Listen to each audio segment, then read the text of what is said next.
Hello, എല്ലാവർക്കും വീഡിയോയിലേക്ക് സ്വാഗതം. വരാൻ പോകുന്ന മത്സര പരീക്ഷകളിലെ വളരെ പ്രധാനപ്പെട്ട ഭാഗമാണ് കേരള ഭൂപ്രകൃതി. ചെറിയൊരു പോർഷനാണ്, അത് നമുക്ക് പെട്ടെന്ന് തന്നെ പഠിച്ചു പോവാം. ഭൂപ്രകൃതിയുടെ അടിസ്ഥാനത്തിൽ കേരളത്തെ മൂന്നായി തരംതിരിക്കാം. മലനാട്, ഇടനാട്, തീരപ്രദേശം എന്നിങ്ങനെ. മലനാട് പ്രധാനമായും പർവ്വതങ്ങൾ ഉൾപ്പെടുന്ന ഭൂപ്രകൃതി വിഭാഗമാണ് മലനാട്. മലനാട്.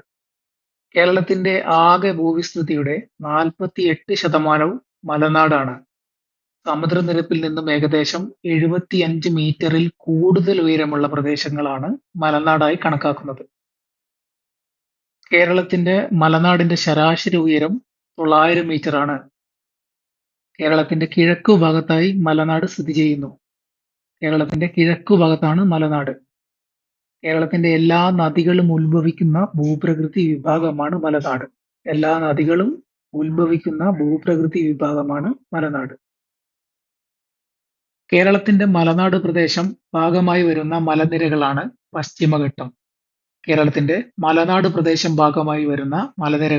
പശ്ചിമഘട്ടം മലനിരകൾ. തെക്ക് തമിഴ്നാട് മുതൽ വടക്ക് ഗുജറാത്ത് വരെ വ്യാപിച്ചു കിടക്കുന്ന മലനിരകളാണ് പശ്ചിമഘട്ട മലനിരകൾ.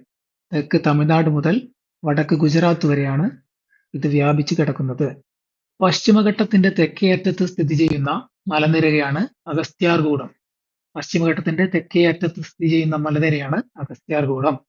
മലനാട്ടിലെ പ്രധാന കാർഷിക വിളകളാണ് തേയില, കാപ്പി,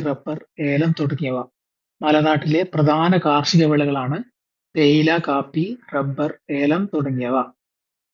പശ്ചിമഘട്ട മലനിരയിലെ ഏറ്റവും ഉയരം കൂടിയ കൊടുമുടിയാണ് ആനമുടി. 20,695 മീറ്റർ ഉയരമാണ് ആനമുടിക്കുള്ളത്.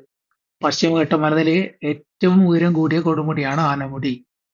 തെക്കേ ഇന്ത്യയിലെ ഏറ്റവും ഉയരം കൂടിയ കൊടുമുടി കൂടിയാണ് ആനമുടി.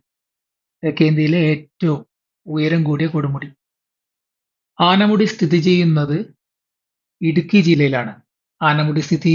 ഇടുക്കിയാണ്. മൂന്നാർ പഞ്ചായത്തിലെ ദേവികുളം താലൂക്കിലാണ് ആനമുടി സ്ഥിതി ചെയ്യുന്നത്.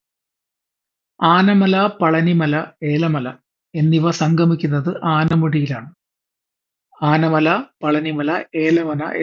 സംഗമിക്കുന്നത് ആനമുടിയിലാണ്.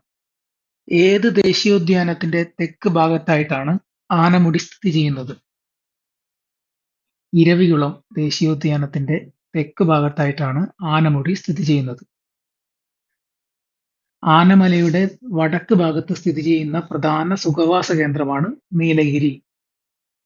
ഏത് ദേശീയോദ്യാനത്തിന്റെ തെക്ക് ഭാഗത്തായിട്ടാണ് ആനമുടി സ്ഥിതി ചെയ്യുന്നത്? ഇരവികുളമാണ്. ആനമലയുടെ വടക്ക് ഭാഗത്ത് സ്ഥിതി ചെയ്യുന്ന പ്രധാന സുഖവാസ കേന്ദ്രമാണ് നീലഗിരി. ഇനി ഇടനാട് നോക്കാം.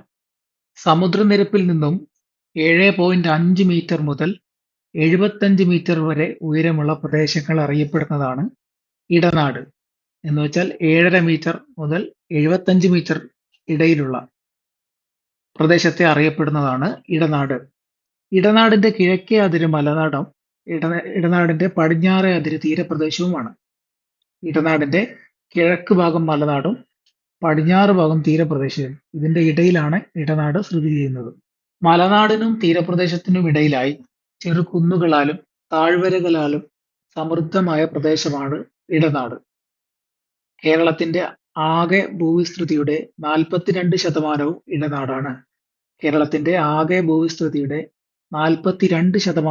ഇടനാടാണ്. വടക്കൻ കേരളത്തിലെ ഇടനാടുകളിൽ പ്രധാനമായും കാണപ്പെടുന്നത് ലാറ്ററൈറ്റ് കുന്നുകളാണ്. Geological survey of India geological സ്മാരകമായി പ്രഖ്യാപിച്ച ലാറ്ററൈറ്റ് കുന്നാണ് അങ്ങാടിപ്പുറം ലാറ്ററൈറ്റ്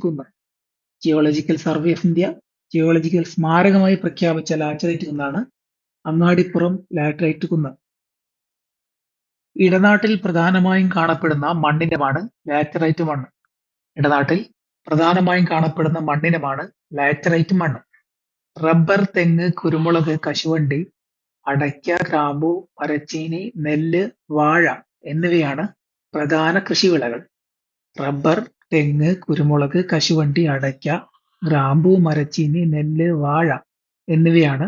ഇടനാട്ടിലെ പ്രധാന കൃഷിവിളകൾ. ഇനി തീരപ്രദേശത്തെ കുറിച്ച് നോക്കാം. കേരളത്തിൽ ഭൂവിസ്തൃതിയുടെ 10% തീരപ്രദേശം. കേരളത്തിന്റെ ഭൂവിസ്തൃതിയുടെ 10% തീരപ്രദേശം. കേരളത്തിന്റെ തീരപ്രദേശ ദൈർഘ്യം 580 കിലോമീറ്റർ ആണ്. കേരളത്തിന്റെ തീരപ്രദേശ ദൈർഘ്യം 580 കിലോമീറ്റർ ആണ്. ഇവിടെ ശ്രദ്ധിക്കണം, കേരളത്തിന്റെ തെക്ക് വടക്ക് ദൂരം 560 കിലോമീറ്റർ ആണ്. കേരളത്തിന്റെ തെക്ക് വടക്ക് ദൂരം 560 കിലോമീറ്ററും കേരളത്തിന്റെ കടൽ ദൂരമാണ് 580 കിലോമീറ്റർ. ഇത് തമ്മിൽ മാറിപ്പോവാതിരിക്കാൻ ശ്രദ്ധിക്കണം. കേരളത്തിന്റെ കടൽ തീരമുള്ള ജില്ലകൾ 9 ആണ്. കേരളത്തിന്റെ കടൽ തീരമുള്ള ജില്ലകൾ 9 എണ്ണവുമാണ്. ഏറ്റവും കൂടുതൽ കടൽത്തീരമുള്ള കേരളത്തിലെ ജില്ലയാണ് കണ്ണൂർ ജില്ല. കേരളത്തിൽ ഏറ്റവും കൂടുതൽ കടൽത്തീരമുള്ള ജില്ലയാണ് കണ്ണൂർ. ഏറ്റവും കുറവ് കടൽത്തീരമുള്ള ജില്ലയാണ് കൊല്ലം. ഏറ്റവും കുറവ് കടൽത്തീരമുള്ള ജില്ല കൊല്ലം. ഏറ്റവും കൂടുതൽ കടൽത്തീരമുള്ള ജില്ല കണ്ണൂർ. ഏറ്റവും കൂടുതൽ കടൽത്തീരമുള്ള കേരളത്തിലെ താലൂക്ക് ചോദിക്കുകയാണെങ്കിൽ ചേർത്തലയാണ്. ഏറ്റവും കൂടുതൽ കടൽത്തീരമുള്ള കേരളത്തിലെ താലൂക്ക് ചേർത്തലയാണ്. കേരളത്തിലെ ഏറ്റവും നീളം കൂടിയ ബീച്ച് മുഴുപ്പിലങ്ങാട് ബീച്ച്, കണ്ണൂർ. കേരളത്തിലെ ഏറ്റവും നീളം കൂടിയ ബീച്ച് മുഴുപ്പിലങ്ങാട്, കണ്ണൂർ.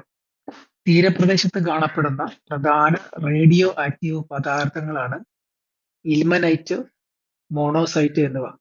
കേരള പ്രദേശത്ത് കാണപ്പെടുന്ന പ്രധാന റേഡിയോ ആക്റ്റീവ് പദാർത്ഥങ്ങളാണ് ഇൽമനൈറ്റ്, മോണോസൈറ്റ് എന്നിവ. കേരളത്തിൽ കടൽത്തീരമില്ലാത്ത ജില്ലകൾ: പത്തനംതിട്ട, കോട്ടയം, ഇടുക്കി, പാലക്കാട്, വയനാട്. കേരളത്തിലെ കടൽത്തീരമില്ലാത്ത ജില്ലകളാണ് പത്തനംതിട്ട, കോട്ടയം, ഇടുക്കി, പാലക്കാട്, വയനാട് എന്നിവ.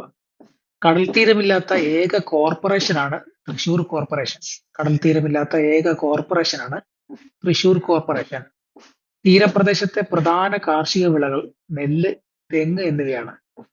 തീരപ്രദേശത്തെ പ്രധാന കാർഷിക വിളകളാണ് നെല്ല്, തെങ്ങ് എന്നിവ. ചുരങ്ങൾ, കോൾനിലങ്ങൾ പോലെയുള്ള ഭാഗങ്ങൾ കൂടെ ഇതിനകത്ത് വരുന്നുണ്ട്. അത് മറ്റൊരു വീഡിയോയിൽ ചെയ്യുന്നതായിരിക്കും. എല്ലാവരും വീഡിയോ സപ്പോർട്ട് ചെയ്യണം, കമന്റ് ചെയ്യണം, പോരായ്മകളൊക്കെ അറിയിക്കുക. എല്ലാവർക്കും വിജയം ആശംസിക്കുന്നു.